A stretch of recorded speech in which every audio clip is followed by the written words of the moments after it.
Okay, so it's Friday the 29th of July. What I'm going to look at today is getting the sway bar off the front, maybe removing the steering box, and that'll of course make it easier for us to get the steering column out of the car, which will give us better access to the pedals and everything. So we might just get started. Just have a look.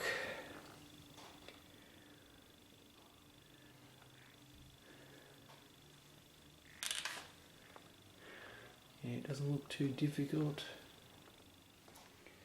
Alright, so we might get started on that. Okay, so I've taken the wheels off. Now we're going to get into removing the sway bar.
Okay, so just quickly, what I'm going to do next is got to remove the split pin out of both the tie rod ends.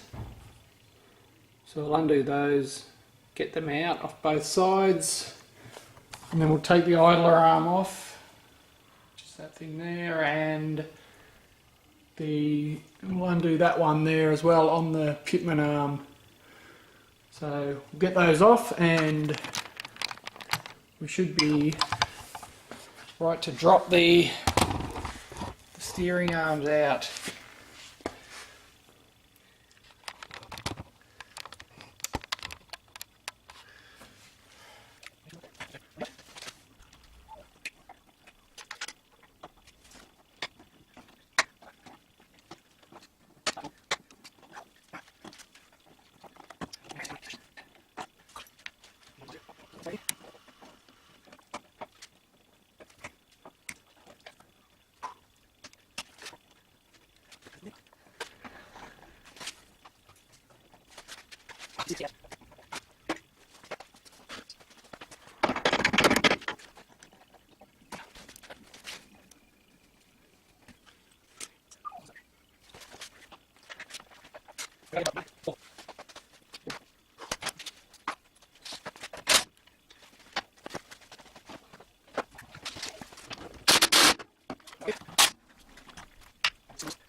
Okay, so it looks like the camera ran out of battery again.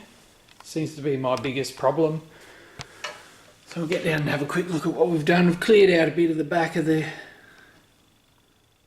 around the suspension. Now I've got to get the shock absorber out of there so I can then get the spring compressor up in there and compress the spring so I can undo the upper and lower control arms, get them off. There's so much gunk on everything around here. You can see how dirty it is and the amount of dirt and grease that's built up over time.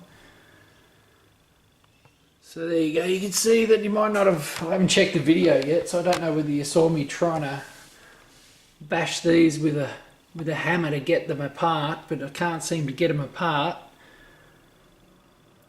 So I might have to take them all off as one unit and then try and separate them. I've got both the ends off. Now this side I've actually taken the brake caliper off as well. So as you can see, we've just got the rotor. There's pretty much nothing in there. I can't undo anything else on there because the springs could be under, the spring will be under tension, so it'll just blow apart whatever I undo. So I won't be undoing anything else until I get the shocks out. We may take the rotor off